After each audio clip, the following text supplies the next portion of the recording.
I'm back, everybody. I told y'all I was gonna be consistent, so I'm a man of my word. I didn't stream on Tuesday like I normally do. Just why I'm here on a Thursday streaming, and so there's so much I gotta get into, man. So much that I've missed and I've wanted to speak on that I can't really speak on, man, and that I couldn't speak on. Excuse me, I can speak on it. First, I want to start my live off by just bloviating about how good God is. Kyron, what's good, man? How you? Hey, we gonna be hitting you up soon, Kyron. Actually getting ready to talk about it right now, man.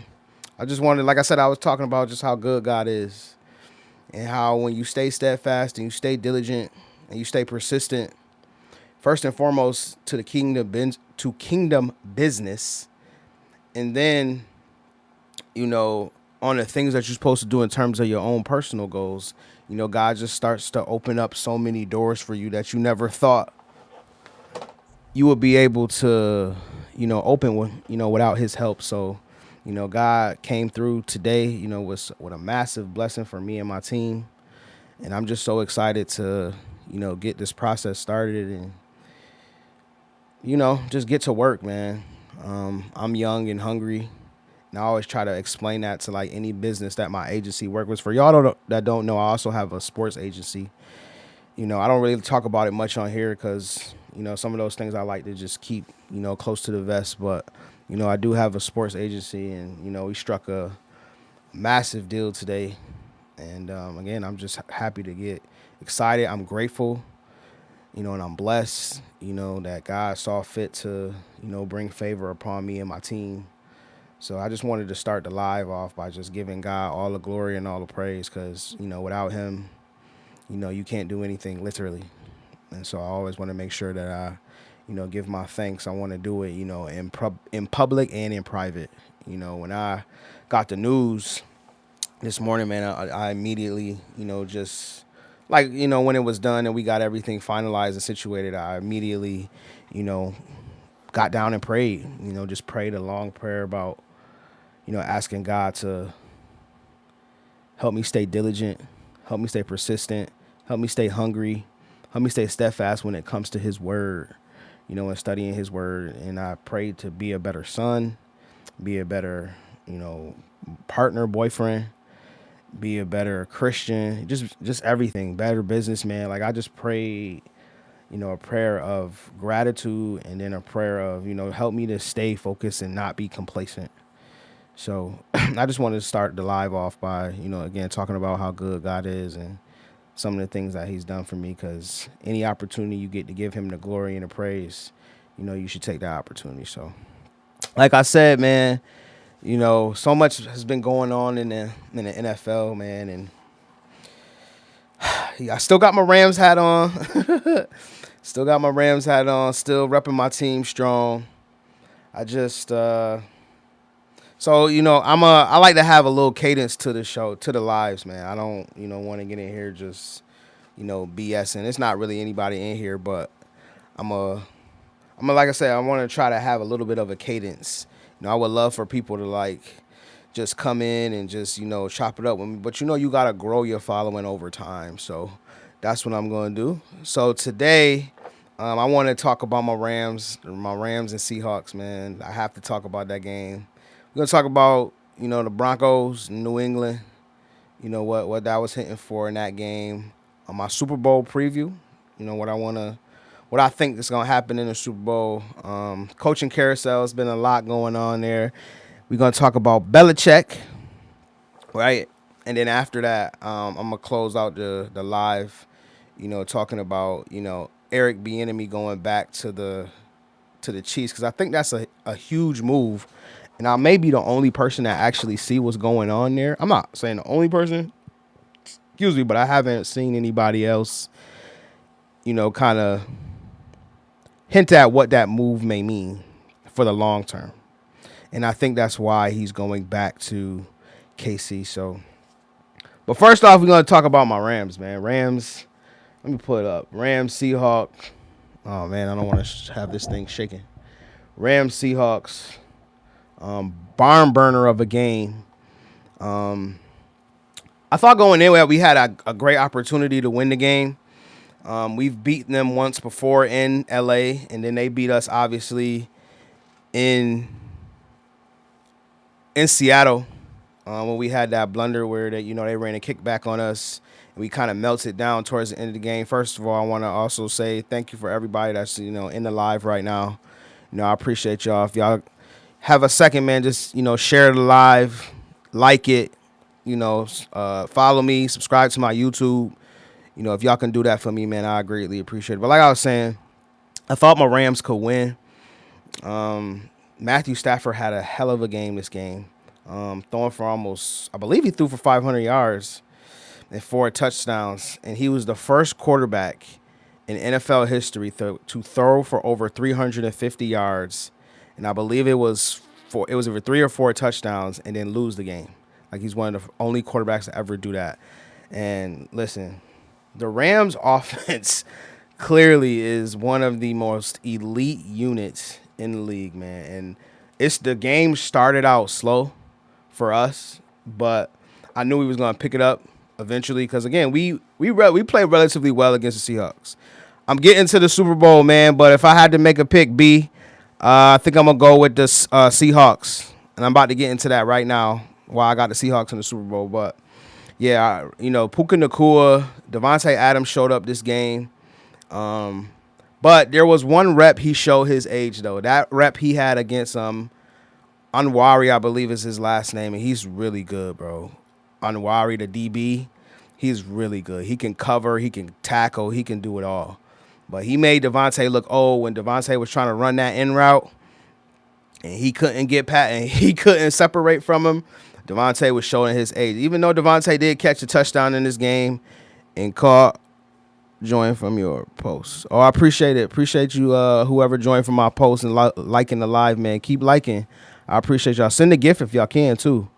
You know what I'm saying? But like I was saying, Devontae Adams definitely, showed his age on that rep, man. And I remember looking at the rep, and I'm like, yo, Devontae look old on that. Like I said, he did catch a touchdown, but, we may have to definitely focus on wide receiver in this draft. We're going to focus on cornerback. For sure, it's going to be priority level number 1. I'm going to get to that. But, as far as our offense, man, McVay continues to, proliferate this offense, get people open. Also want to say, man, Kobe Parkinson's, bro, he dropped that pass. Who is the Rams' number 1 corner? We don't have a number 1 corner. We don't have one. They say it's Kobe Durant, but it's not. He's not a number 1 corner. We had Darius Williams out there. We had Emmanuel Forbes. You're trying to do a patchwork job at the cornerback position, right? Because we have 4 defensive linemen who can get after the quarterback between Verse, Fisk, Turner, and then Brian Young, who's going to be up for a contract this year. So their thinking is, since our front 4 is so good, we can just kind of skimp out on cornerback. But in this game, that came to bite us in the butt really bad. Why is that? That is because they have an elite receiver, the Seahawks do, in JSN. And I talked about JSN the last time I got on live and talked about how good he is, right? He is one of the most underrated receiver in the league. He's still not mentioned in the top 5, in terms of wide receivers in the league right now. Now, this year, he's going to be mentioned in the top 5. But he should be mentioned in the top 5, especially with the season he just had. Led the league in yards, all of these great types of things, man. Listen, that Ohio State lineage is just so nasty. So hold on one second. What do you think of Xavier Smith's punt? Hated it, bro. The thing about it is, with Xavier Smith's punt, he was having an issue before that punt. Before he dropped the punt, he had an issue before, just barely catching it. He muffed it then, and he muffed it and caught it. And then the last one, he muffed it and fumbled, right? And like Coach McVay said in his presser, man, not in that moment, bro. He had been doing good all year pretty much, but not in that moment, bro. Biggest time of the season, biggest opportunity in the game. If we would have been able to have that possession back, we could have potentially took the lead. But to the overall macro point of this whole thing, special teams has been an issue for us all year. Go back to the Eagles game. We lost on a block punt. You go to the Carolina game where we had a block punt. A block kick in the Eagles game, a block punt in the Carolina game. Hold on, I'm asking. More also flashed right in front of Parkinson's on that play. Think he took his. Yeah, he did, and that junk made me upset because he would have walked right in for a touchdown. You're right. Nwosu did get in there. He got just enough in there to bother his vision, man. But you were an NFL tight end. You gotta make that catch, man. I can't even say if that was Travis Kelce, he would have made that catch because Travis dropped a lot of passes. Like, go back and look at the tight ends like who lead the league in drops, and Travis Kelce is almost always at the top. So I can't even say Travis would have caught that. But in that moment, like he was saying, in that moment, I need you to catch that pass, right? And it ended up being crucial for us. But going back to I got I'm trying to be a better streamer, man. Like I'm trying to be able to talk and be able to stream at the same time. Like I'm trying to get better with that. But I totally lost my train of thought. Special team. Thank you. Is that Jackson? CV and Jackson. Is that Jackson? It might be Jackson. Shout out to Jackson. I think that is him. But them special teams blunders, they've been haunting us all year. And as a result, they came back to rear its ugly head again. My point is that the special teams blunders is why we are not in the Super Bowl right now. Amongst other things, our defense was absolutely terrible in terms of pass defense. Because, again, you got JSN. I think one drive, he caught 4 passes on the drive. And I'm like, how does the best receiver on the field catch 4 passes in a row, and then one of the passes was a touchdown? I don't get that. I don't get how our defense could not do something to stop JSN. Like, again, he is a really good receiver, but at some point, let's bracket him. Let's double him. Banjo him. Something. You know what I mean? Blueberries aren't real. Don't let them trick you. Oh, I don't even know what that means. My bad. He was wide open on that first touchdown. Like that, and that's my point. Why is the best wide receiver, the guy who's supposed to be at the top of the depth of the top of the scouting report, why is he wide open? I don't get that. Chris Shula is supposed to be this defensive mastermind, and I'm not saying that Chris Shula hadn't done a good job, because he has done a good job. No, I'm CV in Jacksonville. Well, shout out to you, CV. I appreciate you hopping in the live, man. My bad. My little cousin Jackson, who will stay out in Texas, he liked Jacksonville too. I appreciate you, bro. What'd you say? He was wide open. Yep. This ain't the first time he's torched the Rams. No, it's not. It's not the first time he's torched the Rams. But I'm saying it should be some type of adjustments, right? You know that he is their number one target, right? You know what I'm saying? And then on top of that, I'm gonna tell y'all what really made me really upset. Like, for majority of the year, we have been stopping the run solidly. We haven't been great at stopping the run. I'm about to pull up my PFF premium stats just so I can give y'all actual stats at how good we've been at run defense. Let me see where the Rams been at. Actually, we got the number 2 rush defense in the league. So I was right. We've been stopping the run solidly all game. But last time I got on live, one of the things I said was, I know having Zach Charbonnet is gonna affect them, but it didn't. It didn't at all, actually. Yo, Kenneth Walker is so nice, bro. Like, I'm gonna keep saying this over. He is so nice. If he could stay healthy, bro, I think he can put himself in that top 5 running back category. Like, I don't know what it is. Why, like, when we mention the top backs in the league, we don't mention Kenneth Walker's name, but yo, Kenneth Walker is so nice, bro. And he showed it in his playoff game how actually really good he is. CV says he got deep early, forced them to go zone. Kubiak was dialing up the zone busters, killing us with the zone busters, dog. That one concept he ran where JSN was wide open, he must have flooded it with like 4 wide receivers, bro. Like, they was flooding our zones to the max, to the brim. And then on top of that, they had JSN coming out of the backfield, lining up as a running back and coming out of the backfield, and just our defense just losing them.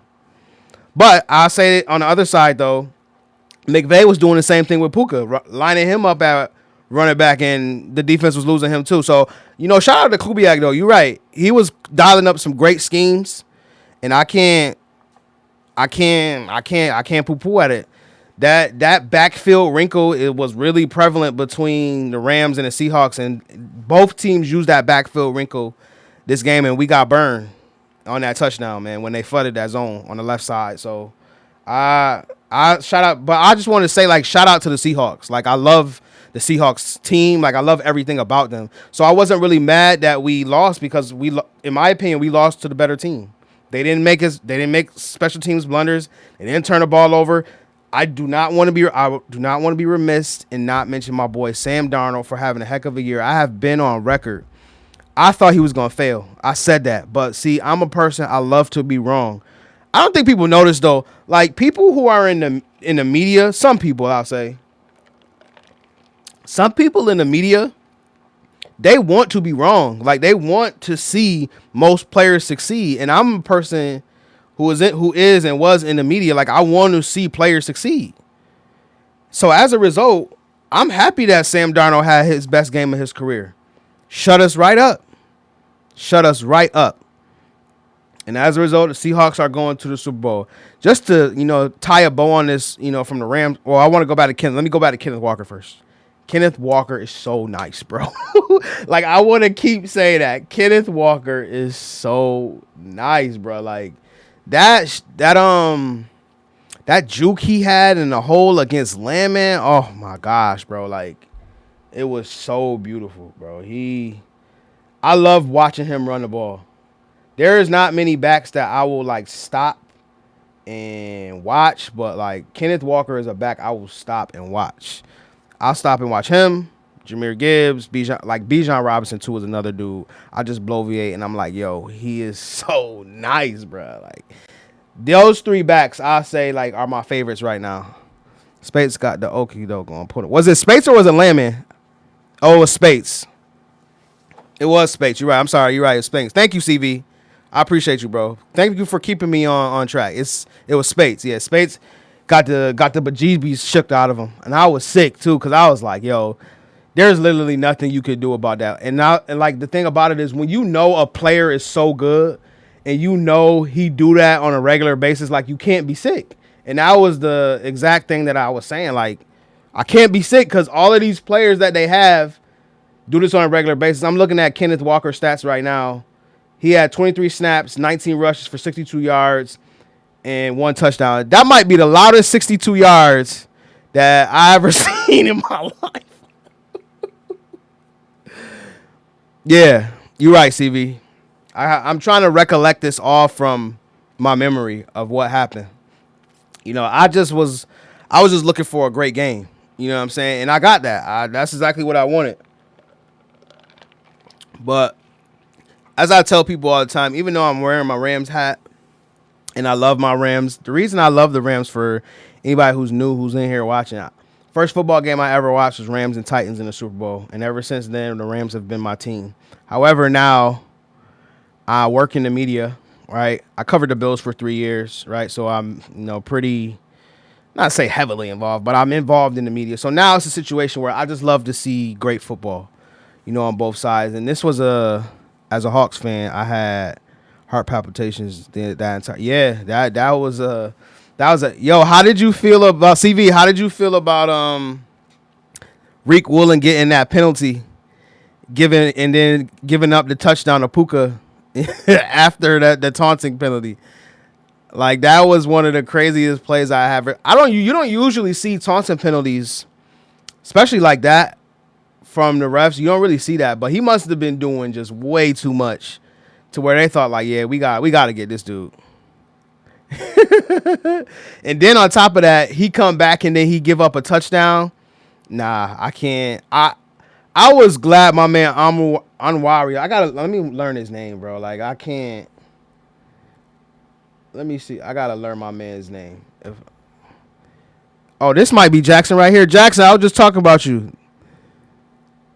Yeah, like, he deserved to have Enmunwari, I think is his name. He deserved to have him in his face. Like, that was unacceptable. Like, in that game, you can't bitch Reek Woolen because he is their second best corner. So Witherspoon by far is their best corner.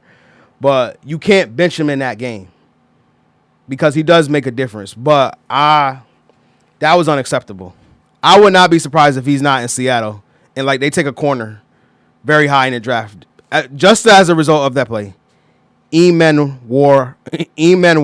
Yo, CV, I appreciate you for keeping me on point, man. I really do appreciate you, bro. Thank you. Eman Wari. I knew who he was, I just couldn't pronounce his name. So thank you, I appreciate that. But yeah, I wouldn't be surprised if the Seahawks decided to take a corner in like the second or third round for sure, because that play was just unacceptable. But just overall, just, kind of, wrapping it all up, like, the Rams clearly have the number one offense for a reason. Puka Nacua is amazing. Matthew Stafford should win the MVP. Our offensive line is back to being solid. Running game is solid with 2 good backs. Devontae Adams earned his money, led the league in receiving touchdowns this year. I love our tight ends. I love us being in 13 personnel, 50% of the time. I believe we used it the most in the league at 93%, something like that. We used the most 13 personnel this year. I love that. They're scary to face. Can't stand them. Yeah, bro. We are scary, man, but we got to get that defense together. My only issue is I look back at Jared Verse. Like, I looked at like what he did in this game, and it says that he had 8 pressures. And that is really good with a sack. And, while it didn't feel that way, I feel like on both sides, though, like, both teams wasn't really getting to the quarterbacks like that, which is great because, both offensive lines played at peak efficiency. Shout out to the Seahawks O-line. O-line is really good. Gray Zabel has definitely been a difference maker on that line for them, especially in that run game. How do you feel about the late 4th down call? You good with it, or would you take the 3? Which part? I can't remember. Which part you talking about? Oh, no. I know what you're talking about. Nah, I used to work for PFF, so I'm really like heavy on the analytics, and I'm really a 4th down goer. Yeah, I remember. I'm a 4th down goer. In this game, with Stafford and with that offense, I will defend going forward on 4th down on that play. But I'm getting ready to talk about the New England game, New England Broncos, and I'll tell you, I was not for it. I said it in a moment, like, yo, they should go for it, because I understand when a guy go for it. What's up, Alan? Let's go Patriots. What's up, Alan? Appreciate you in the live. I appreciate. No. What I was saying was, I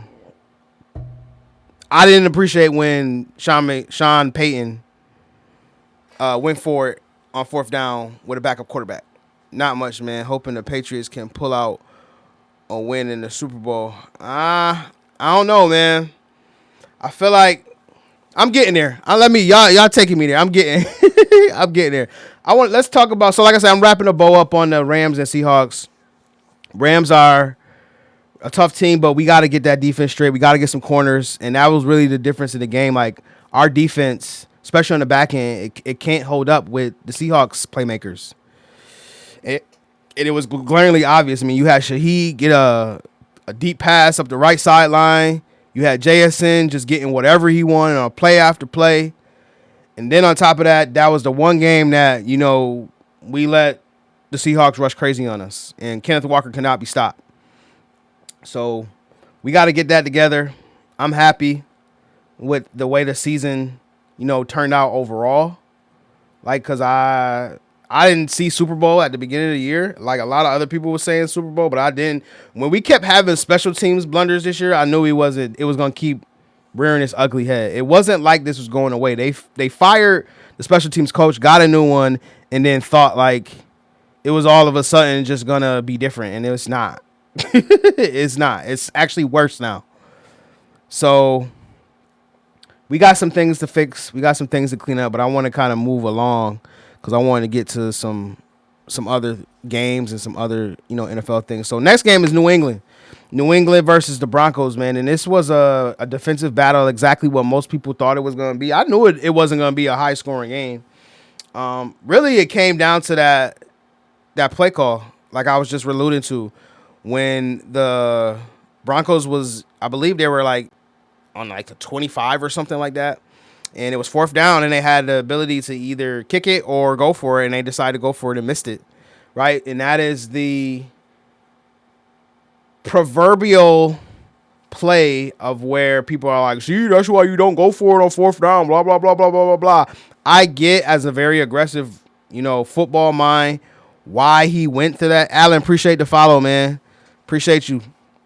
I understand why Sean Payton went for it, right? Because if you put yourself up, what was it? I think it was still 7-0 at that point, right? It was gonna be very tough for the Patriots to come back. This score was only, I believe, it was only 10-7. Like I said, I try to remember all these things off the top of my head. I want to make sure. Hold on, the defense, Patriots defense got to be up here. There it is. Yeah, it was only 10-7. So it's like, if Knicks was playing, yes, with Stidham, you try to go. Absolutely. Looking back on it, absolutely, you're absolutely correct. 100% correct, actually. You kick the field goal. In the moment, I was saying, yo, got to go for it, right? Because if you go up 7, if you go up 14, right, it was 7. You're right. It was 7-0 at the half. And I was like, yo, if you go for it, you up 14-0. Like, it's going to be tough for Drake May to come back. Because, like I said, they barely moved the ball on offense. Like, if you looked at the game, a lot of the Patriots yards was on Drake May scrambles. And it was scrambles out of structure. It wasn't like they was the step for the touchdown. The touchdown was a design run. I think Dano called it a PRO, pass run option. So he had an opportunity to kind of throw an RPO, and then he, ran it, which it was a great play. Like, it was a great run. But the thing about it is that was probably the toughest 10 points the Patriots had to score. And that Denver defense came to play. So if you go up 14, like, the likelihood of them coming back was going to be, based upon how they was playing, slim to none. So it was a back and forth game. Listen, Drake May has had a great year. I just marvel at how much a year makes, and like when you get solid coaching around, how much that matters to the quarterback development. And that's like one thing I'll take away from this too. Is just like they didn't give Gerard Mayo, I believe, a fair opportunity to like really make his mark. However, you go and you look at Vrabel and you see what he's done in just a year. And the thing about it is, it's not just Vrabel. Vrabel is great at adjusting and preparing in game, and then preparing like for the game, right? And you saw that in this game. However, I want to give some credit to Josh McDaniels too. He's had, blunders as a head coach, at Denver, ironically enough, and then, accepting the coach job and then pulling out of it, right? But he has shown that if you need an offense coordinator, he can coordinate an offense.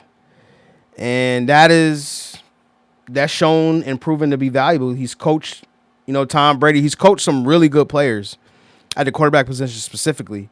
And he's shown that his offense is very quarterback friendly.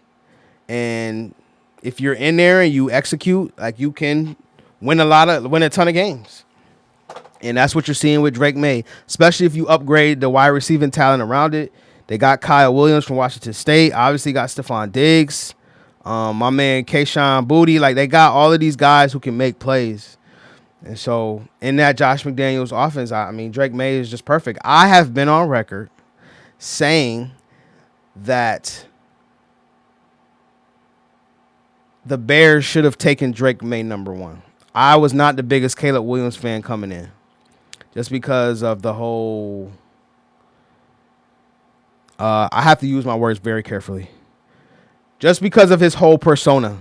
Hopefully y'all can gather what I'm saying off of that. I wasn't really a fan. Like, obviously that doesn't negate his talent. Like, clearly he has talent, but I wasn't sold. I want a quarterback that's about football, and that's, quiet to go about his business, and it's about football. Like, obviously all of the outside stuff is extra on top of football, but I want a guy that's, purely about football. I'm not saying that always works. I'm saying that's just the type of guy that I prefer.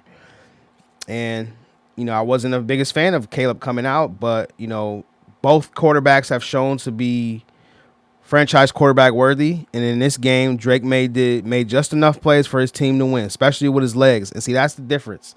You know, you have to, in this modern day NFL, you have to have a quarterback that can create out of structure.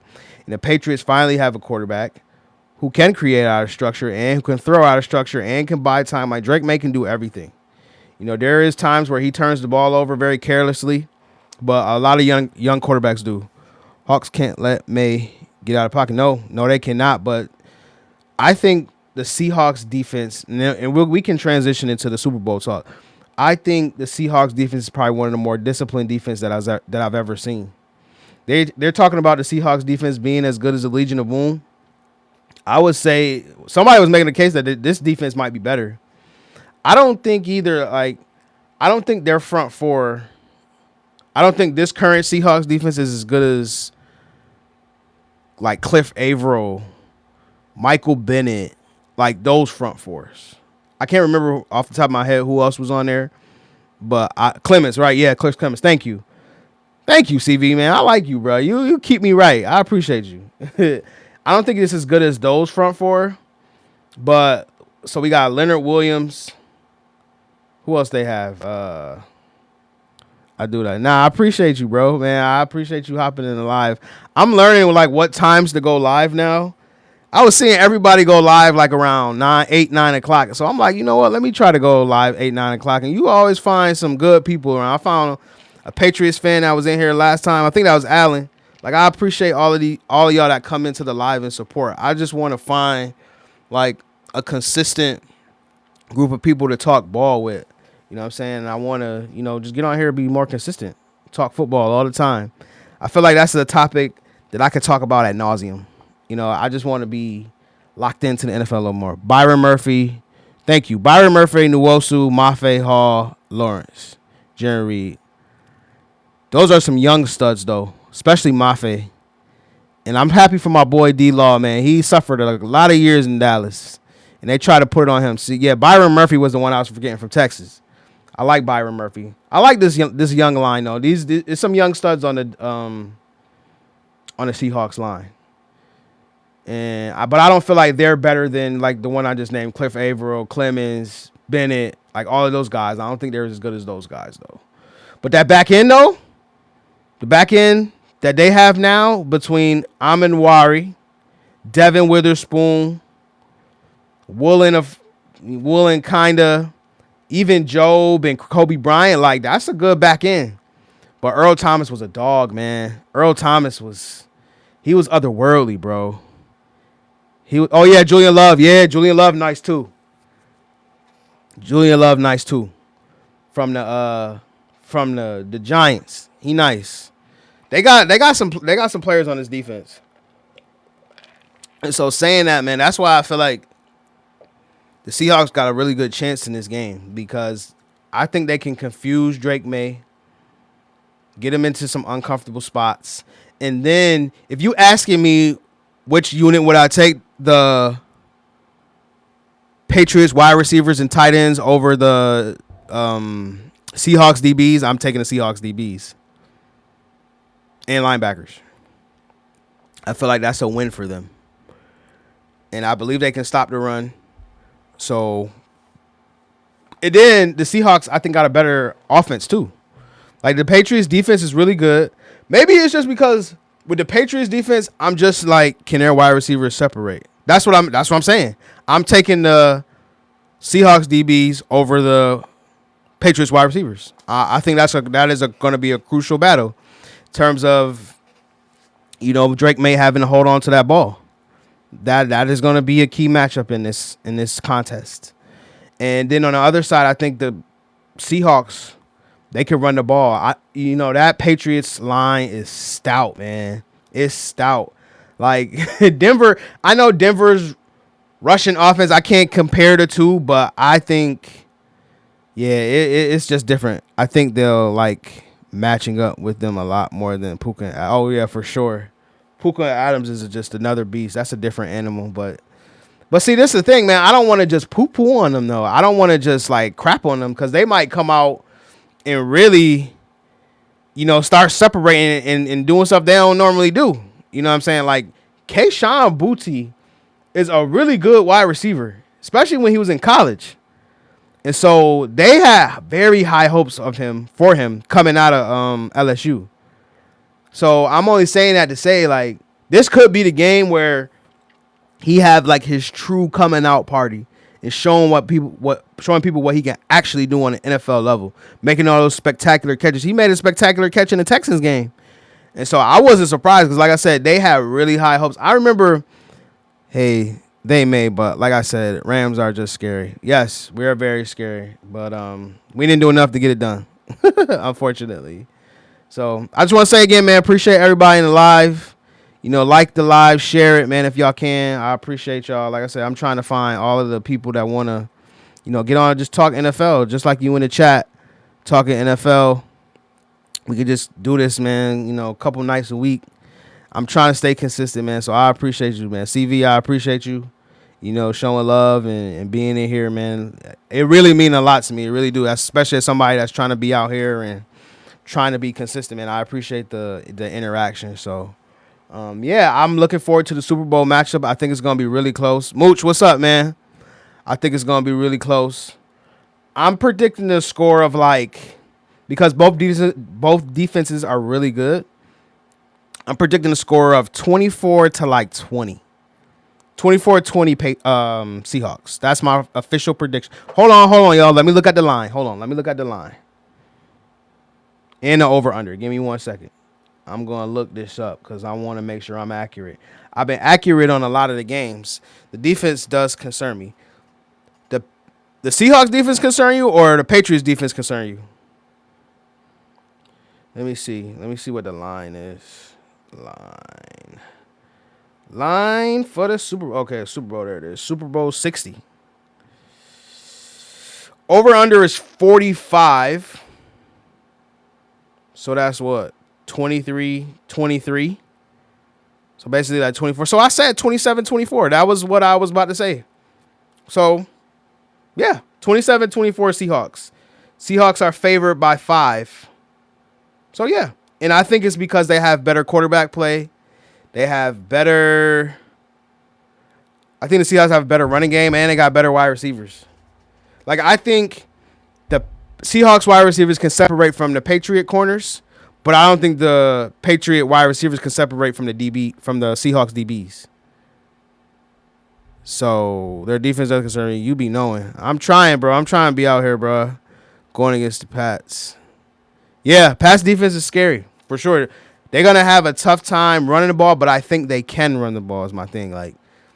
The Seahawks O-line is really good, right? But the Patriots defensive line is really good too, right? So what is that going to do? Is that going to force them to pass more? And if they pass more, I think that's a strength, right? If I'm having JSN and Shaheed and Bobo and I forgot who the tight end is, all of these guys going up against these Patriot DBs, I think that's a win for the Seahawks.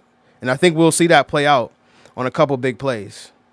I think you can only – and Cooper Kupp, I'm sorry, don't let me forget him. He caught a touchdown against the Rams too. And I know he was happy about that doggone touchdown, boy. The way they gave him that ball, the way they gave Cooper Kupp that ball, I could just see how much it was just – he was like, yeah, I'm going to get these MFers. They tried to force me to retire and said I was washed up. I know he was talking that hot mess, boy. Because when he caught that touchdown, I was sick. I was like, we let this dude go. I felt we could have kept him. I don't know why we gave him up. I still don't know. I mean, obviously his contract, obviously Puka, but we don't have a number 3.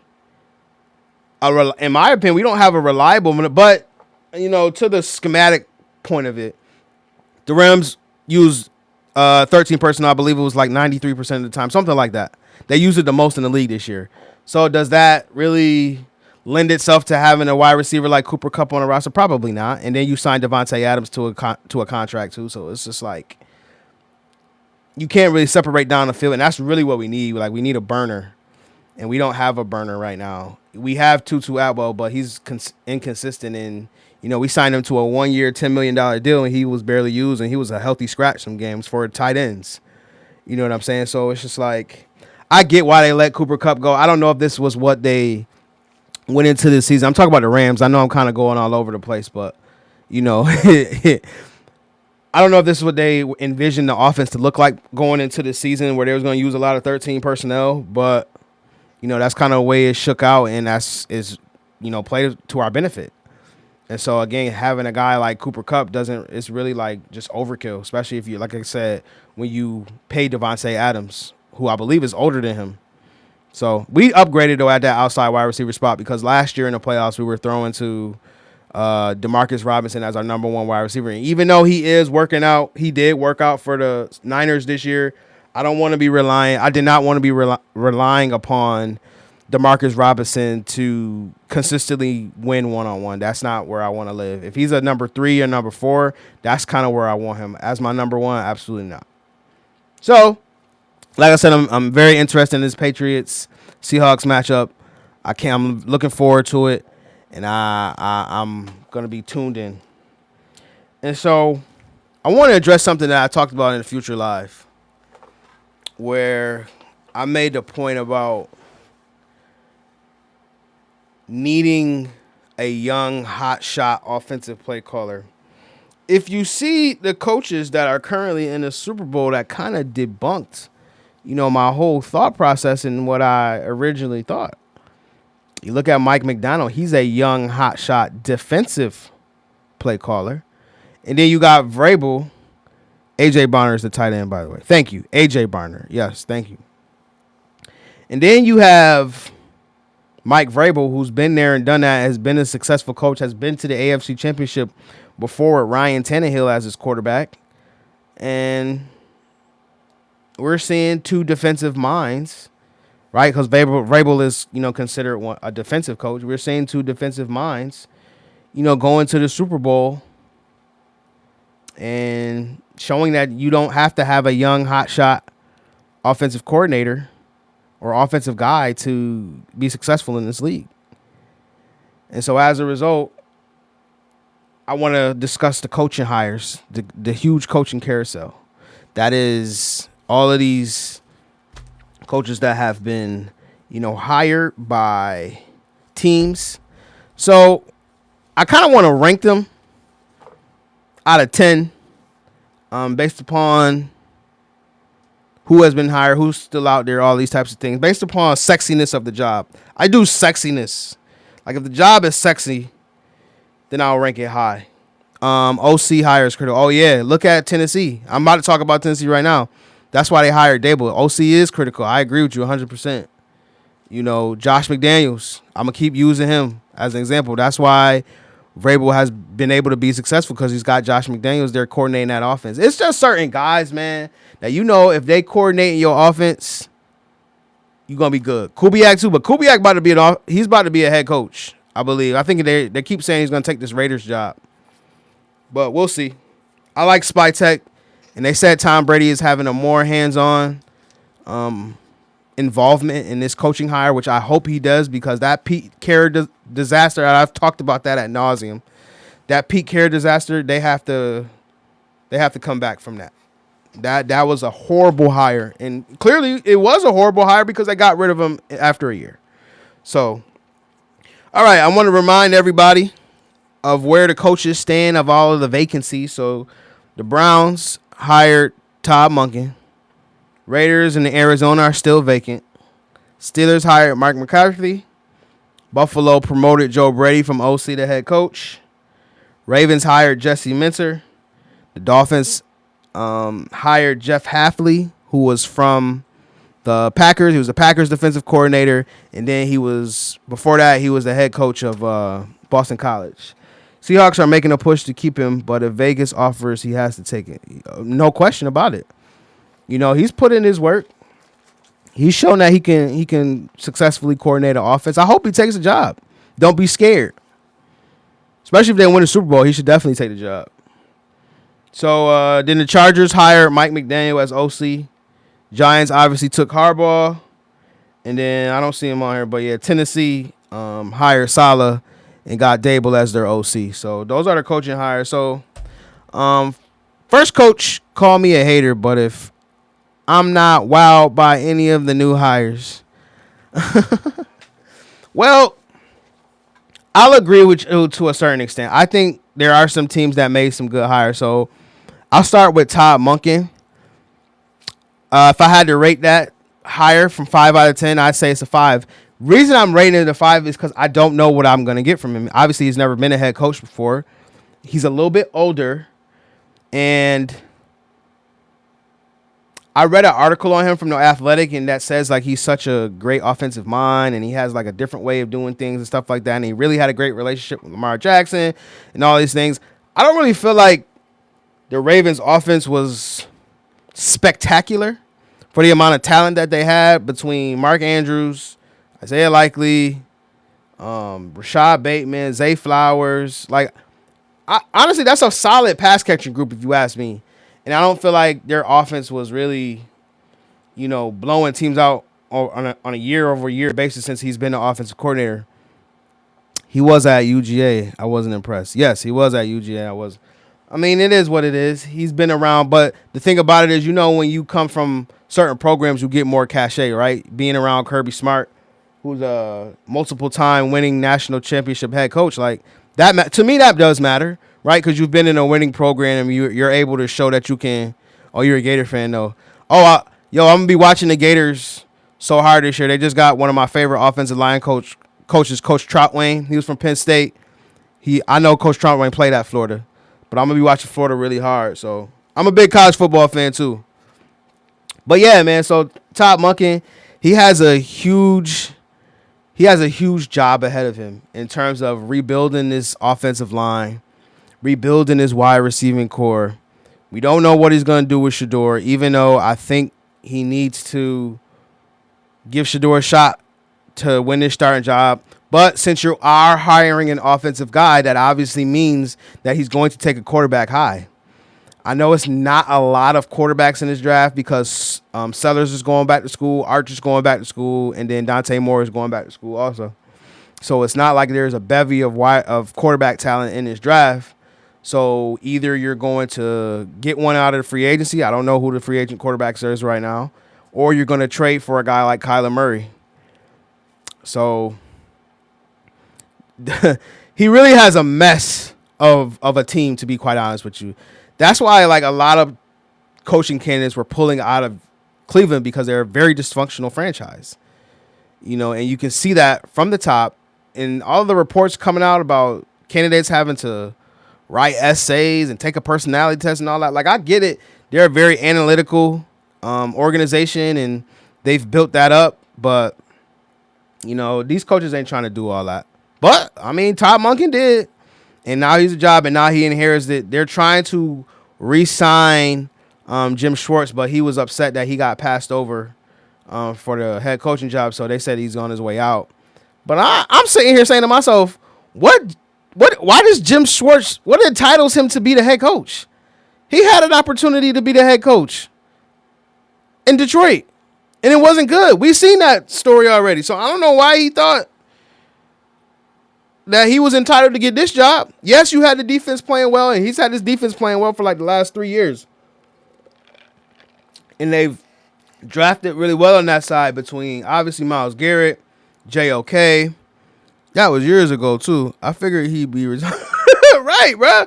He was, the way that I was reading it, he was acting like you did such a good job that you thought you should be elevated. It's just like, no. They clearly want to move in a direction with an offensive guy, right? And that's the, sentiment of their hire. But, like, I don't know why he thought that he was just a shoe-in for the job. I just said that. I was like, I said in my head, I wasn't sure. I didn't want to say it on stream. But I was like, he went 0-16. Like, you're never going to rub that off of your record.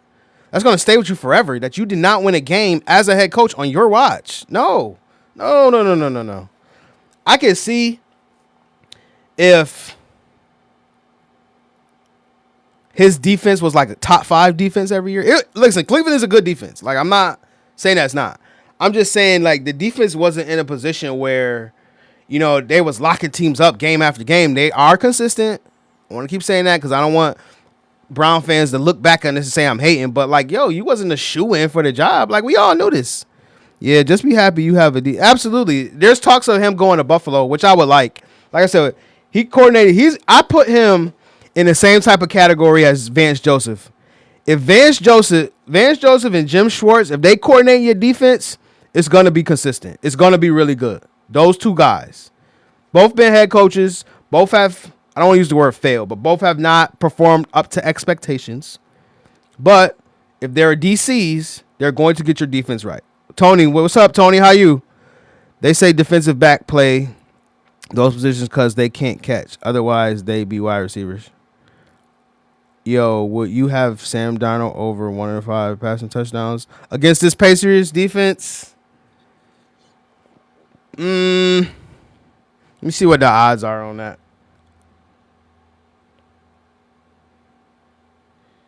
This Patriots defense is really good, man. But I'm going to go on a limit. I'm going to say yes. So what's that, HX? I would smash it. Smash it 1.5. So, yeah, that's Todd Monken. That's Todd Monken. I want to see how he builds this offensive line.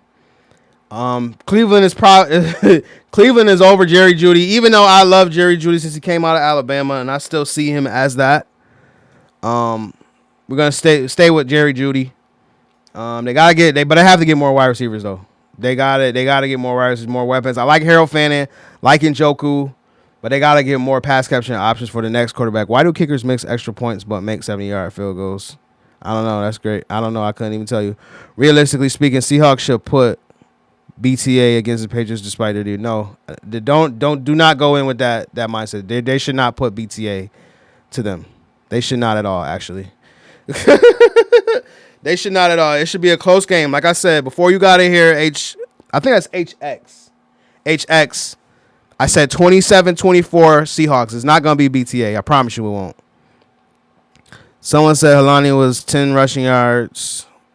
Might be worth taking a chance on the over. Yeah, I think it is. They need to stop playing games overseas. Rest of the world doesn't care about NFL. They like soccer, I guess. But anyway, so I rated the Browns' job a 5 out of 10. It sucks. It's not really a great job. So we'll see what it is, man. Like, we don't have enough information to make a determination on what this could be. You know, the team is not a developed team, and he has to build it from scratch. So we need to see, you know, what he does from that standpoint. So I want to see what he does from a roster building standpoint. So brings me to my next coach in the same division. Steelers hire Mike McCarthy. This is a really womp hire. And see, this is the issue I have with the Steelers, bro. So the Steelers know that they need to draft a quarterback. They know that they have not had stability at that position since Ben Roethlisberger left. And this week they came out and said that they hired Mike McCarthy because they want to keep the structure. They want to keep afloat and they want to keep winning. They want to keep basically doing the same things that they've been doing. Just barely getting in the playoffs, just barely winning 10 games, and just barely being in a position where they can, and it's the worst position to be in, where you can just draft a good player, but you can't draft a lottery pick. It's tough to find a quarterback from picks 17 to 24 or 17 to 32. Like, it's tough to find a quarterback right there, and they keep trying to do the same thing over and over again. They need to employ a different strategy. From my understanding, you know, Art Rooney's son is now the owner, and he's going different than what his dad did. And this coaching hire screams that. Historically, the Steelers have employed young coaches. Chuck Noll, Mike Tomlin, Bill Cowher. All hired young and stayed with the organization for 20 plus years. I don't understand why you're going away from that now. In a time where young coaches are getting more opportunities. Why go away from it now? And then hire Mike McCarthy. Mike McCarthy just had a blunder in Dallas. He wasn't the worst, but he definitely fell short of expectations. That'll be my new word. Fell short of expectations. Cowher said the only thing Rodgers is good at is not throwing interceptions. Nah, that's not true. That's a 4-time MVP you talking about. Don't disrespect. Cowher really just don't. And I love Uncle Colin, But Kyra really just don't like Aaron like that. And that's just like half the league. They don't like Aaron. They don't like his smug demeanor. They don't like anything about him. Now, he does have the highest touchdown to interception ratio in NFL history. And I'd rather have a quarterback that's taking care of the football than turning that monkey over. You ask me, would I rather have Brett Favre or would I rather have Aaron Rodgers? Give me Aaron Rodgers every day of the week. Not saying Brett Favre isn't a GOAT. Not saying Brett Favre isn't good. But it's the same type of spectrum of what you're talking about, right? Why am I penalizing a quarterback or talking about how bad he is because he can take care of the football? That's the number one job of any ball carrier, is to protect the football.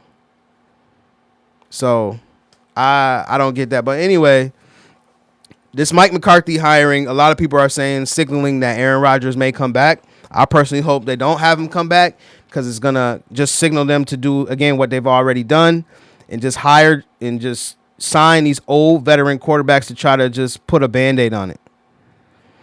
So as a result, I hope they do. And then another thing is, why would you have McCarthy as your coach if you know you need a quarterback and Mike McCarthy 63? Why would you have him? Like, do you expect him to be here long term? I understand that he is from the Pittsburgh area, knows the area really well, grew up there, washing his dad's bar and then going to church after. He's got some heavy roots there. But again, this is just another example of, and if you guys don't follow me on live, you know, I'm a really big, thank you for liking the live, whoever that was. You looking mad fresh tonight, no cap. I don't know if that's for me, but all right, Jake. Thank you, I guess. Shout out to you. I guess I'm looking fresh. But anyway, but yeah, I just don't like the hire. I think that the Steelers are going to be in the same position they are, 10-7 every year. So I rated this job a 4 out of 10, or in this hire a 4 out of 10, because I don't see it being something that's going to propel the Steelers forward. I think like in the next 2 or 3 years, they're going to be in the same position again, looking for a new head coach. My bad, Tony. Tony says Vikings and Chargers are weird teams. Many great players in their history don't do anything in the playoffs. For sure, but you got to get the Chargers grace. They had a lot of offensive line issues this year. But I'm hoping with the hiring of McDaniel that all changes. Now, this brings me to my second favorite hire for Tennessee. Tennessee hired Robert Saleh and hired Brian Daboll as the offensive coordinator. I'll say this. When Saleh was the head coach of the Jets, no one ever questioned whether that defense was good. No one ever said, oh, man, the Jets got a horrible defense. He built that defense front to back, and all three of the units were really good. The line, backers, and the DBs, they were all good. He had Pro Bowlers on every part of that defense. So I'm hoping he bring that same type of energy and attitude over to Tennessee. They've been starving since Vrabel left. Brian Callahan was a massive blunder, and they only really took Cam Ward to save his job, and it didn't end up saving his job. But Saleh has always been a guy who has oh wait, hold on, y'all. I gotta saying I'm inactive. I'm not inactive. My bad, y'all. But Saleh has been a coach that's very collaborative, and I've always liked that about him. I think he's gonna do the same thing. Wait, what's Tony saying? Tony says, why do defensive coordinators keep getting hired as head coaches? It's all about offense. Yeah, I just talked about that, though. I was saying, but you got two defensive guys in the Super Bowl. So I don't know. That myth is kind of debunked, and it's been debunked this year because, you know, two defensive guys are in the Super Bowl, you know, who've and shown that, you know, their defenses are top units, too, on top of that, too. So it's just not like, you know, they can only do defense. They have an entire team that has, you know, excelled. So, but yeah, so the Saleh hire, I really like it. I think he's gonna let Daboll like really run this offense. And then on top of that, I love Daboll for Cam Ward. You know, everybody's gonna go back to, you know, Brian Daboll working with Josh Allen, and it's a nice reference point. Even though I don't think Cam Ward is as physically talented as Josh Allen, has similar arm talent though. And they need to get Cam some more offensive weapons. Obviously, an offensive line. That's where everything started. everything starts. Excuse me. Cam really has a lot of talent. Great arm strength, great arm talent in terms of being able to fit it into tight spaces and tight windows. Dable's going to bring a lot of structure to him. But I think Cam's issues were not of his own. Like, yeah, he was turning the ball over, but again, when you don't have playmakers like all around you and your offensive line is terrible, like what do you expect for him to look like? And I think overall, I think he played relatively well, if you ask me, considering all of the circumstances. He showed enough in year one to where I can have faith in him going forward. So I love Dable for this. It's going to bring more of probably a college-heavy offense with a lot of RPOs. Getting the ball out of Cam's hands, getting the ball out of Cam's hands quickly. Going to run the ball. I mean, they still have a solid run game with Tajay Spears, and Tony Pollard. So I think they'll be good. What's Tony saying? Tony said, I did notice that both coaches in the Super Bowl are defensive coaches. It's weird. They built great staffs, though. That's why. They also hired very good. Right, like CV saying, they hire a really good staff. It's weird. People talk during the game at Super Bowl parties, but are quiet during the commercials. Tony just looking for people to talk ball with. I love it. But I love this Tennessee hire, and I think they're going to do well relatively quickly too. Because again, Dable has shown he could turn offenses around, and now that he got talent, Dable's going to do really well. He drafted Jackson Dart and gave the Giants a gift, because Jackson Dart's shown that he can be that he should be the franchise guy going forward. So I loved it. I gave this hire between Saleh and Dable. I gave this hire an 8 out of 10 because I want to see what they draft and the players that they bring in. So I think this is an 8 out of 10 hire for the Tennessee Titans. So my next team is the Buffalo Bills, one of the teams that are near and dear to my heart, near and dear to the Western New York area. And what they did was they promoted offensive coordinator Joe Brady to head coach, which I said that they were going to do at the very beginning, because Buffalo is a team who traditionally and historically does not like upheaval, right?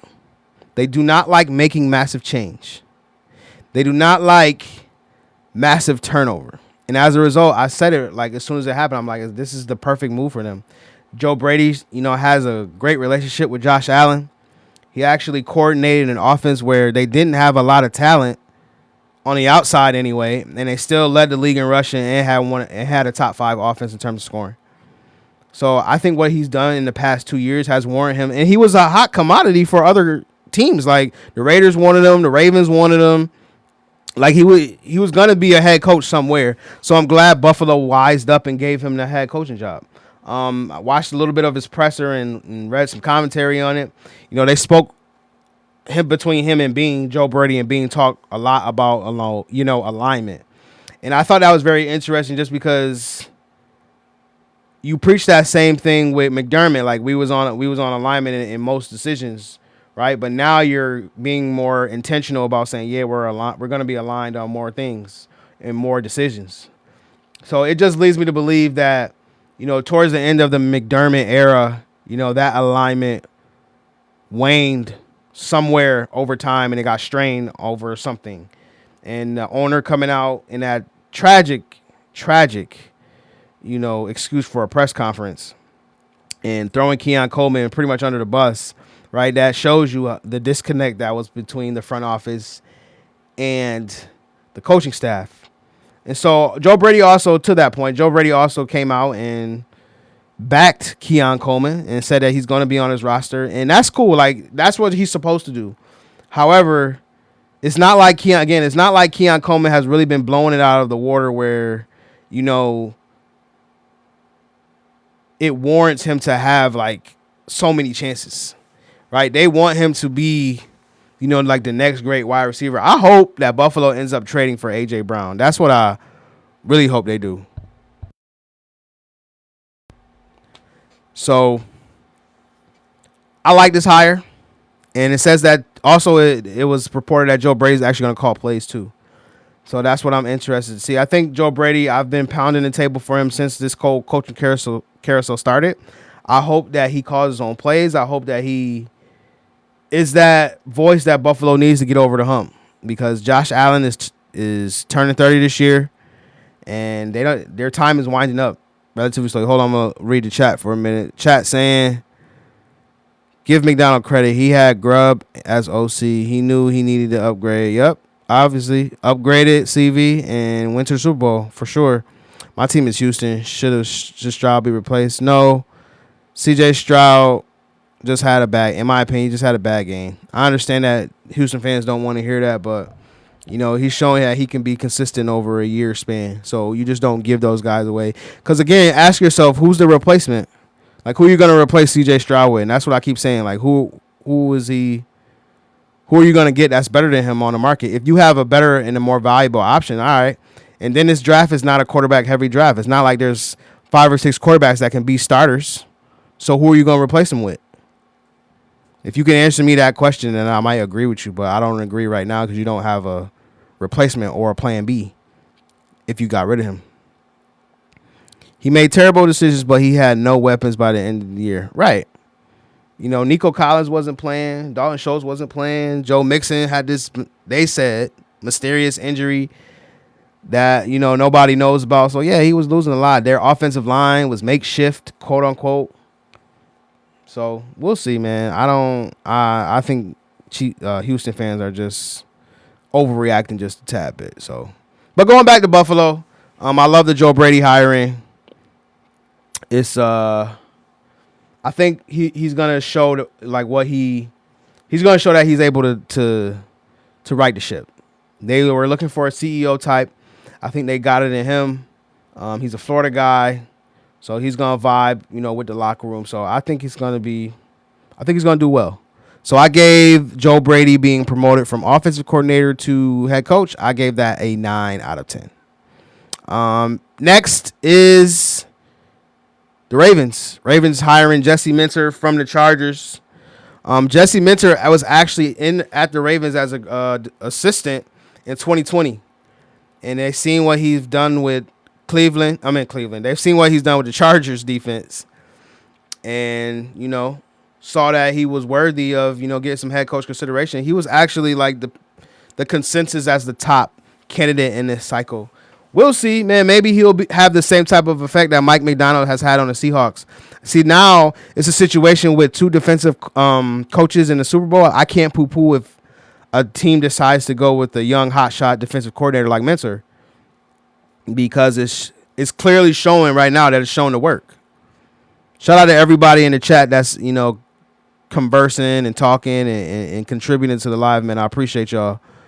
How about Burn playing for Houston? Burrow wants to leave the Bengals. It wouldn't be a bad tough loss, but it's still Rams house. Shout out Aiden. I'm a Rams fan.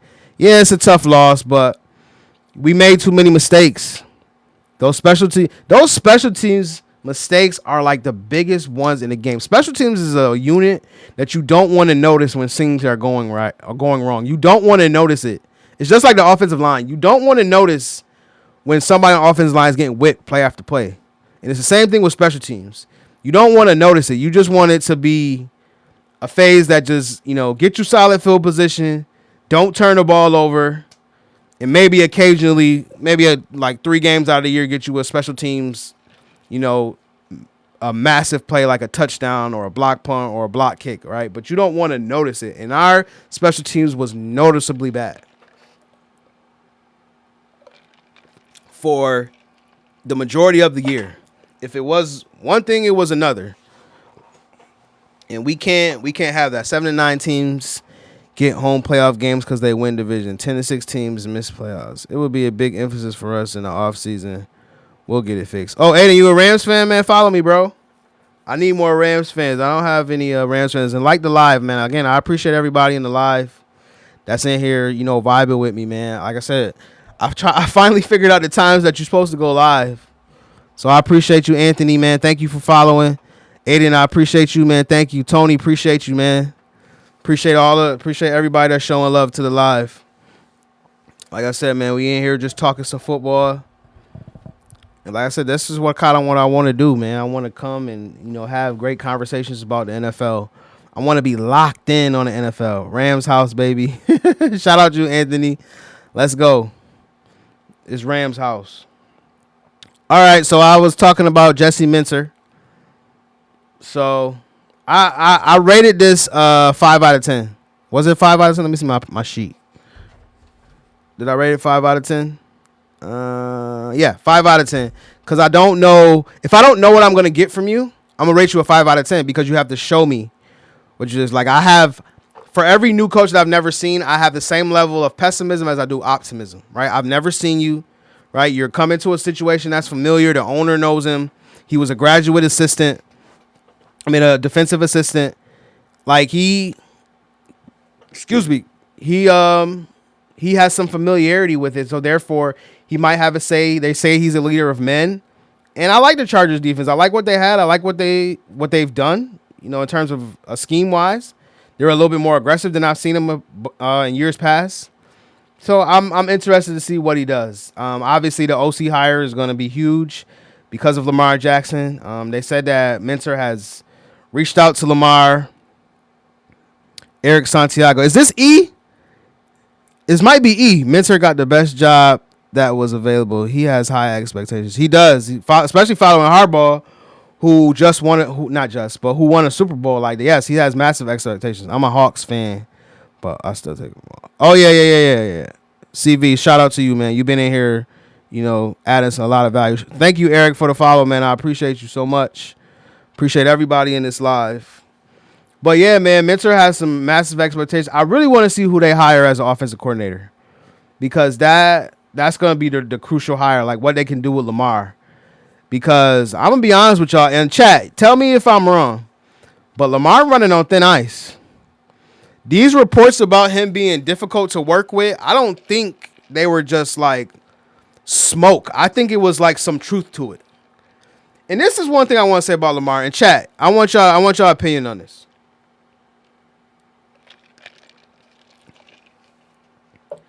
The one thing, first of all, you cannot poo-poo on the talent that Lamar possesses.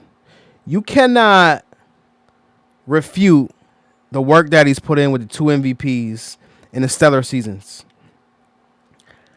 However, where I think Lamar needs to do better, I'll say. But people are going to push back and say, well, that's just his personality. That's just what he is. You can't be a YN and a franchise quarterback at the same time. And that's the issue I feel like he's fallen into. He wants to keep that YN personality, but he has to be a franchise quarterback also. The thing about it is, when you win, nobody cares about any of this. But when you're not winning, all of these issues and concerns come together. Being more of a leader. Yeah, like, I'm not saying he isn't a leader, but his persona is of a YN. You going on interviews with a shiesty on, like, that's what niggas in Florida do though. And I get where he comes from. I get what he grew up in. I get it. I said one time, the fact that I see him hanging out with Kodak Black consistently was a red flag for me.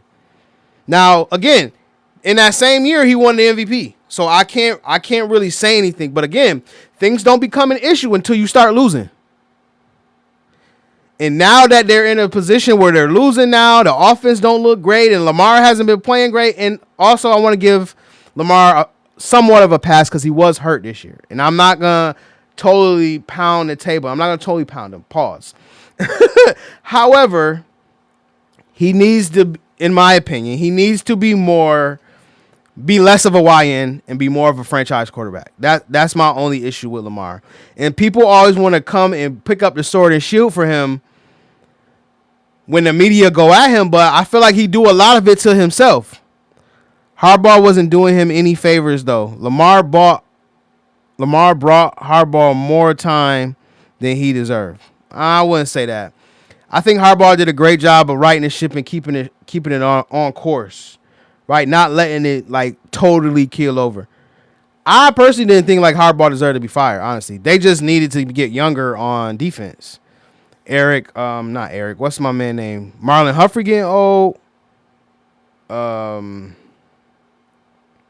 Who else is getting old on that back end? They have a lot of players that's getting older, that were hurt also, and they just need to retool that defense a little bit. They need to that game against the Steelers, the Ravens got 0 pass rush. I thought I would never say that about a Ravens defense, but they got 0 pass rush. I don't like the Harbaughs as people. I enjoy rooting against them. What the Harbaughs ever did to you? I love the Harbaughs, man. You know, Jim Harbaugh is really weird, right? And he just kind of leans into it, man. I love it. Ravens defense has historically been scary too. They have been scary. So like to see a Ravens defense not be able to get pressure, so for all the guys who are like, yo, Harbaugh got to go, for a defensive guy like Harbaugh who is in the Ravens pedigree and has been in it for years, and then to have a Ravens defense that's not able to get pressure on a quarterback, like so for those people who want a Harbaugh gone, I understand it from that perspective and that viewpoint, because we have never ever seen in our lifetime, we've never seen a Ravens defense not be able to get pressure ever. So hopefully, going back to my point, hopefully Jesse Minter can fix this defense. That's what he's going to be obviously brought in to do. And he's going to be brought in to find somebody that can help Lamar Jackson be more consistent. It's tough to be more consistent than 2 MVPs in 4 years? But they haven't won the Super Bowl, and they've been to the AFC Championship, but they haven't won a Super Bowl. And when you have a 2-time MVP winning quarterback who's as good as Lamar Jackson, Super Bowl, it's got to be Super Bowl or bust.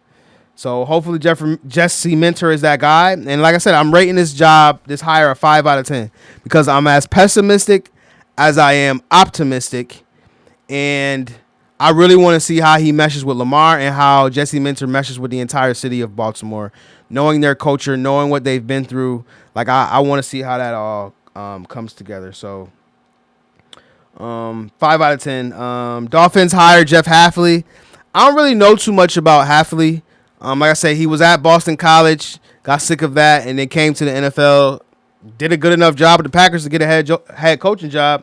But from everything that I'm hearing and understanding, that Hafley's been a guy that's been well-traveled, especially on the college ranks, you know, making a lot of sacrifices and putting in that work.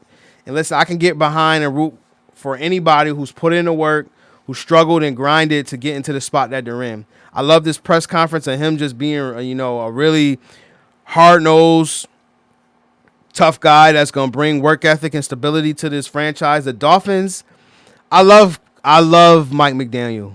Hold on, let me read some of the chat. Chat saying, would you rather have best offense with worst defense or best defense with worst offense? Best offense with worst defense. I can overcome a bad defense because you only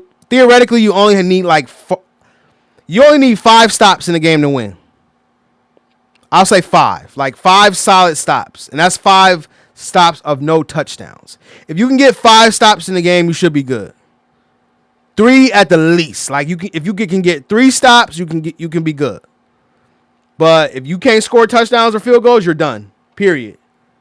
So I'd rather have the best offense. As a Packers fan, Hafley was always going to Miami. They got their new GM from Green Bay. Yes, they did. Sullivan, right? Sullivan's the GM that they got, I believe his name is. So, yeah, you're right. And so, I mean, the Packers have been one of the more stable franchises also.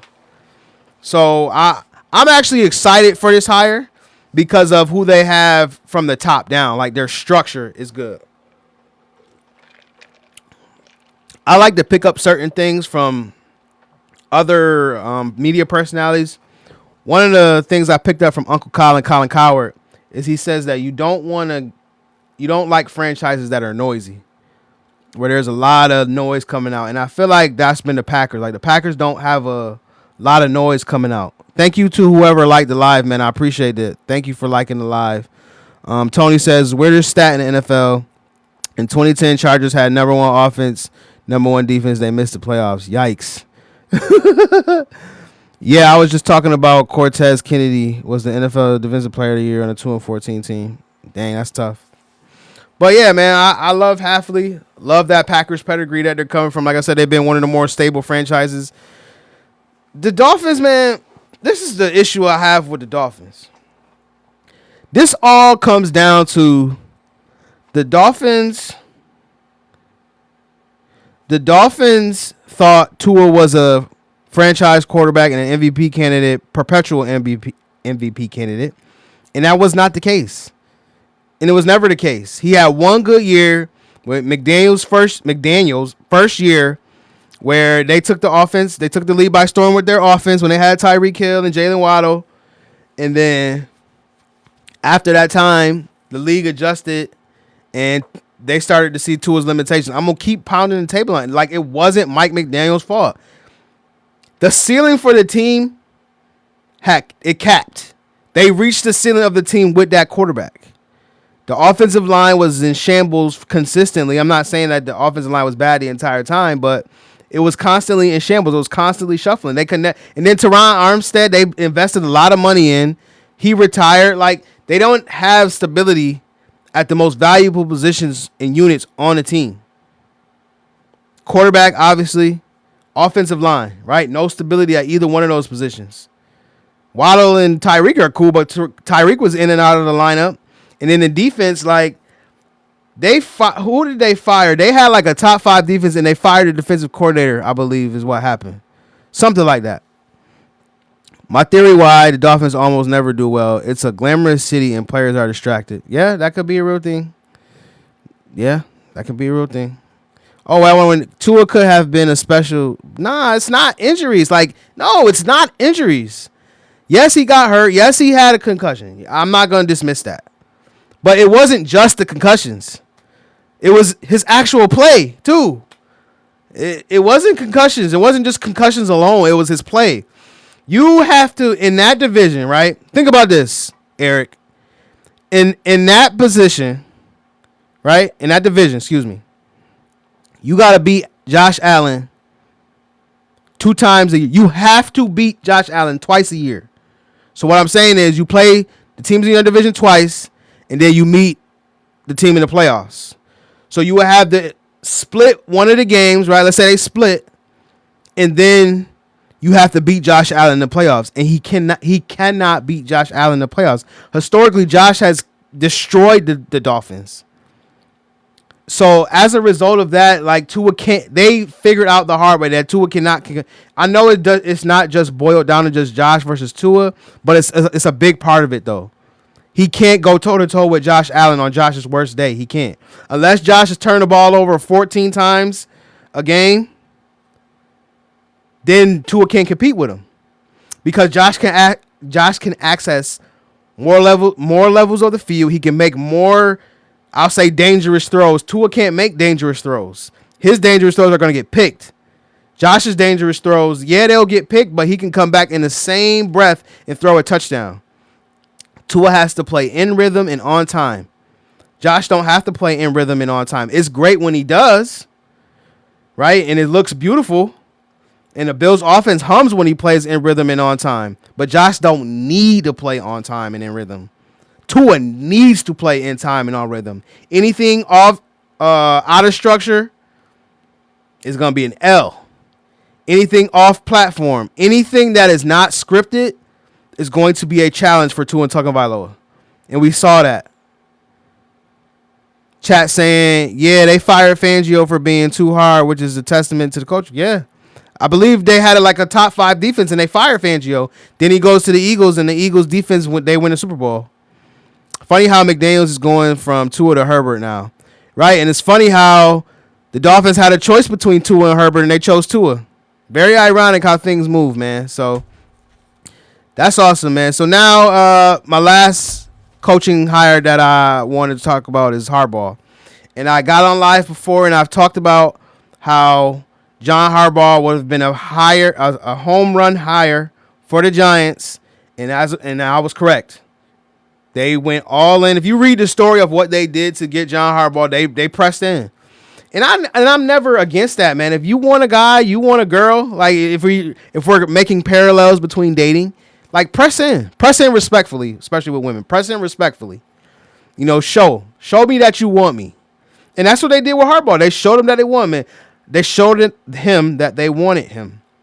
I believe the Maras, the younger brother, I believe he has cancer. And they were saying that when Harbaugh became available, they immediately, even though he was going through chemo and he had just got diagnosed, he still made the time to go see John Harbaugh. Like, that would make a real impression on me too. Like, you got cancer and you coming to recruit me? Like, that's tough. Justin Herbert. Yo, leave Justin Herbert alone, man. He had a broken hand, no offensive line. Give him some grace. Who you got winning the Super Bowl? Kat, I have the Seahawks winning 27-24. I want you to pin that. Pin me on that. 27-24 Seahawks is my prediction that I'm going with. So yeah, man, I love the Giants. Appreciate you, Kat, man. If you could like the live and share it and follow, I would greatly appreciate it. I would like to hear more of your takes. I would like to have more of a football conversation, with you. Everybody who's in this live, hopefully y'all follow. Like I said, I try to go live at least once a week, and I'm gonna be smashing and pounding the clips now that I done found a way to make it so that I don't have to actually post myself every day. So yeah, like when I go live, man, I'm gonna love to, come in here and converse with everybody, converse with the chat. I'm a guy, I'm new to streaming, right? So I've always wanted to say, yo, chat, what you think of this, chat? Chat, what you think of this, chat? Like, I love, I know that's corny, but I don't know. I just love to say, yo, chat, what's going on? But what's my chat saying? Eric says, I get that people are high on Harbaugh, but the man had 3-6 record with Lamar. Are you talking about 3-6 in the playoffs? I'm guessing that's what you're meaning, but he is a Super Bowl winning coach, right? And Harbaugh is the type of the coach that you need in New York. He could run day to day, handle the media, keep everybody calm. Like that's where he excels. He's going to put people in the right positions to succeed in terms of building a staff. Like he's a program builder. Him and his brother both, they're program builders. And he will build the Giants into a solid, I'm not going to say program, organization. In terms of player and personnel and stuff like that. There's a young lady who got on live. I can't remember who she is. I don't know who she is. It is no disrespect. I just don't know. I was just scrolling through content on TikTok, and she was talking about the massive changes that are going on, how they fired one of their strength and conditioning coaches who had been there for 30 years, right? Like, those are the type of changes that Harbaugh is coming in and making. Those are the type of changes. Wait. And won MVP with him a second. Yo, chat. Nah, saying chat is dope for real. It is dope for real. But those are the type of changes that Harbaugh is coming in and making that can, make or break a Super Bowl in terms of, like I said, building a solid organizational structure. Again, from the defensive and offensive assistants to the training staff. Like, that stuff matters. And one of the things I want to point out is, a lot of players love going to LA because they say that LA has one of the best strength and conditioning and nutrition, teams in the NFL, right? And these small little tweaks matter. And so my point is that John Harbaugh seems to have a great grasp on that, and that's what he's going to do for the Giants. The Giants haven't had stability at the head coaching position since Tom Coughlin, and John Harbaugh immediately gives them that stability. So that's what I love for the Giants. And then on top of that, he has a quarterback, right? I believe in Jackson Dart. I believe he's shown enough. Again, like I said before, I believe he's shown enough to where he can at least be developed, right? He can break out of this bad habit of, taking unnecessary hits and running, dangerously and not being smart and sliding. So I hope that he gets out of that. But in terms of, arm talent, in terms of being able to make those tough throws out of structure, he has shown he can do all of those things. They just need to get Neighbors back. They need to cut Steve Slayton. I hope they cut Darius Slayton this year. I really do. I don't know how he's still on the roster. I'm not saying he sucks, but, they need to upgrade at wide receiver too. Slayton is not it. Like, he has had his run in New York. It's time for him to go. I don't understand how he's still there. But anyway, they're going to draft well. I I like Joe Shane too. If anybody can research my background, I cover New Jersey high school football. So if anybody knows about who is related to Joe Shane in New Jersey, who's playing New Jersey football, y'all know that all I can say is I like Joe Shane and I want to see him do really well. That's all I'm going to say about GM Joe Shane. Because I know there's going to be somebody, if I say something crazy, so it's going to get back to, nah, I'm not taking that chance. Joe Shane, I want you to do really well. I think that this Harbaugh hire was a home run, and I think, you're going to do a great job.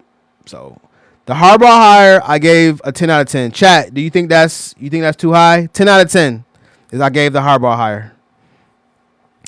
So let me see what the chat's saying. Chat's saying, yeah, playoffs. Dart also has to learn to protect himself. Yes, he can't take unnecessary hits for sure.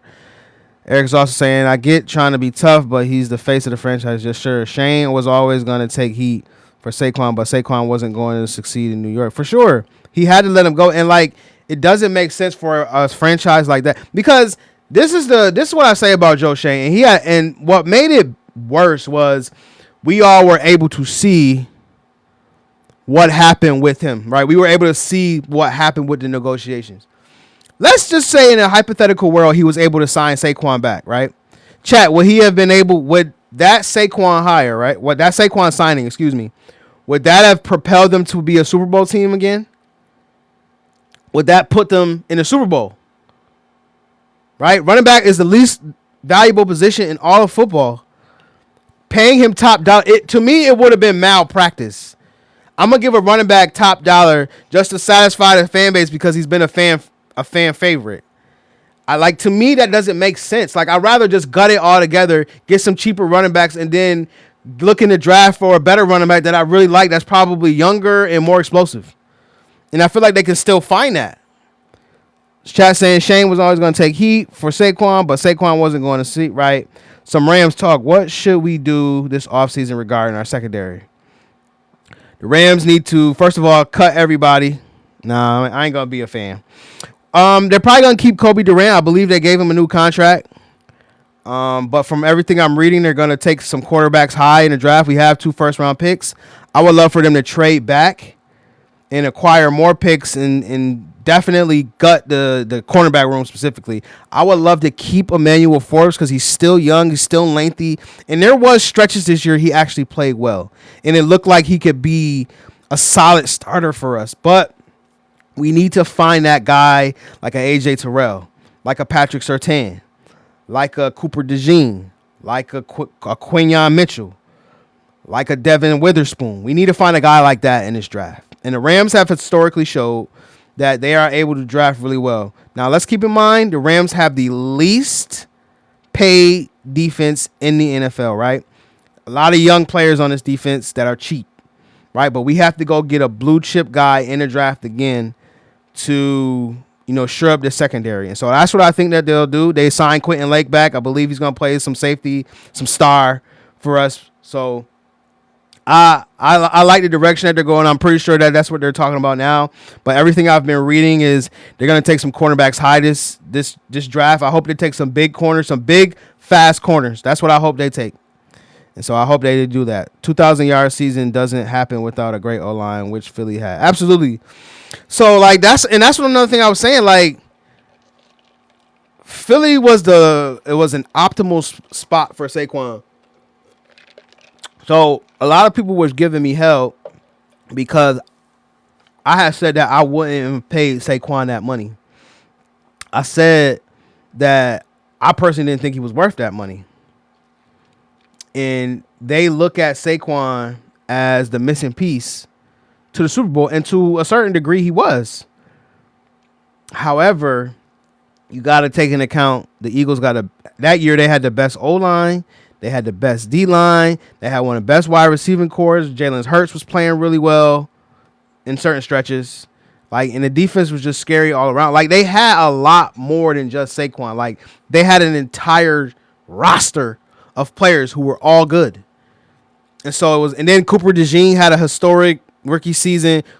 Quinyon Mitchell had a great rookie season. Like, they had a lot of things come together for them that helped them win the Super Bowl. Yes, Saquon rushed for 2,000 yards, and that does matter. I'm not going to just toss that to the side because there's only a couple of backs that have did that in the history of the league.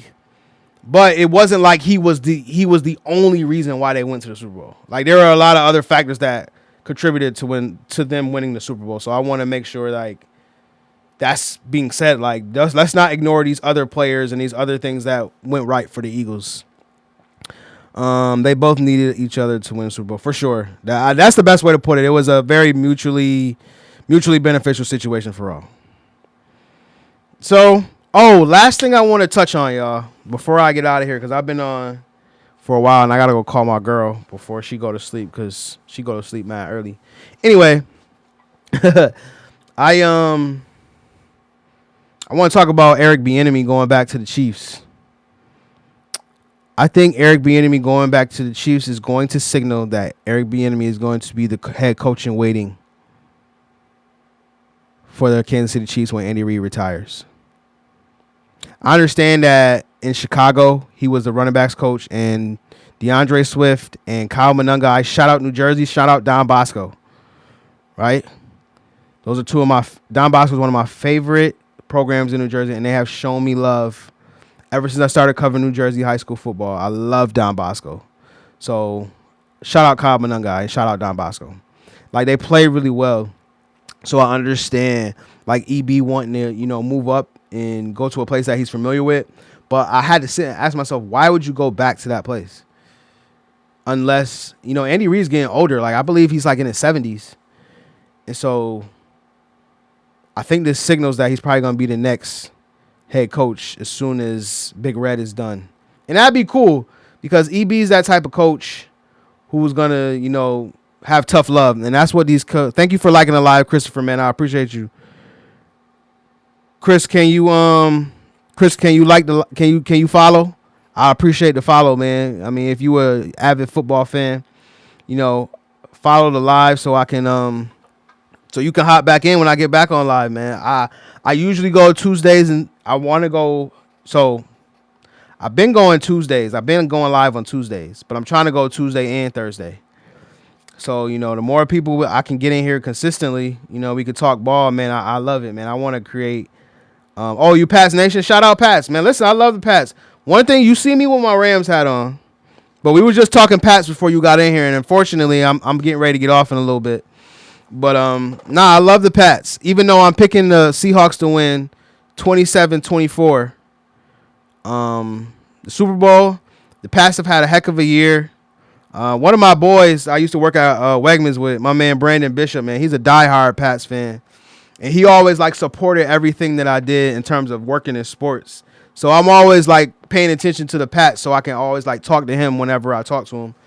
So I like the Pats, man. That Mac Jones era hurt. Thank God for Drake, man. Oh, for sure. For sure, man. But, yeah, I just want to talk about, EB going back to the Chiefs. I think that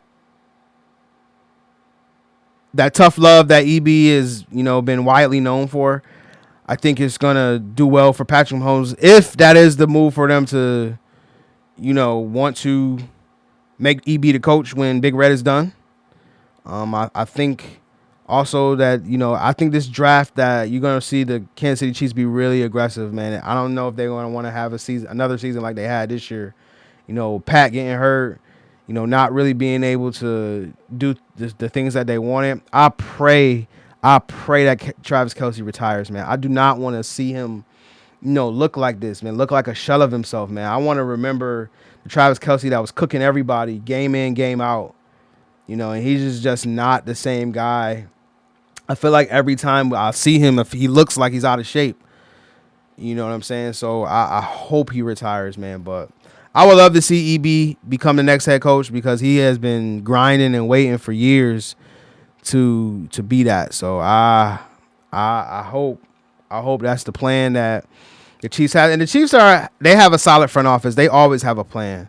So, and I love front offices that consistently have a plan. I feel like that this is the plan that's going to be employed, that Eric Bieniemy will be the next head coach of the Kansas City Chiefs. So I'm gonna take a couple more comments from the chat, then I'm gonna get off because like I said, I gotta call my girl. We're ready to put Jaden Daniels in the Hall of Fame last year after 1 year. We shouldn't do that. Yo, he was hurt. Like, don't do that. It's time for Travis Swift to hang up. I agree. I want him to.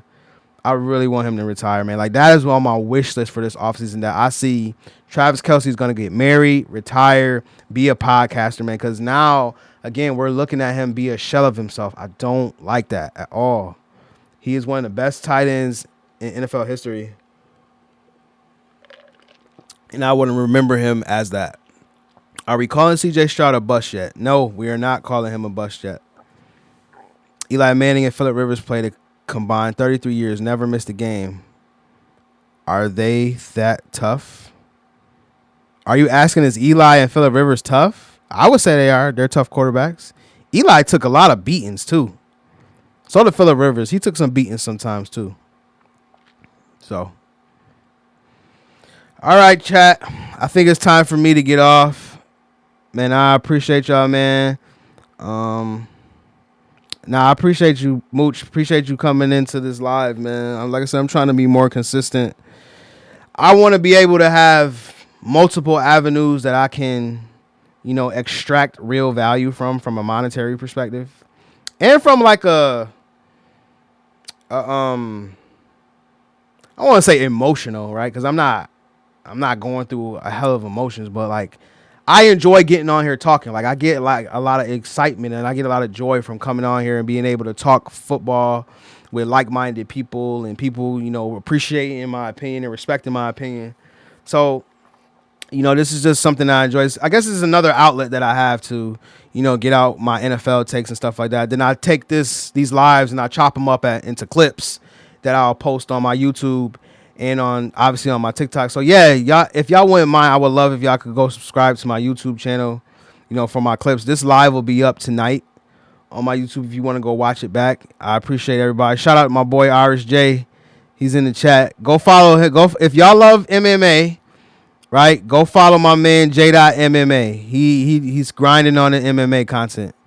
So if y'all love fighting, if y'all love it, like he knows everything about fighting. Like we don't really be messing with his basketball or football takes, but yo, if you got fighting takes or you like MMA or you got MMA questions, like Irish J is like boop boop. The way I am with football, that's how Irish J is with fighting.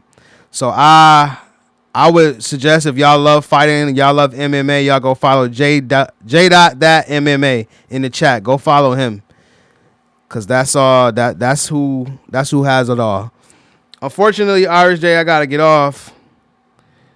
Cause like I said, I gotta call my girl and then I gotta get up early too.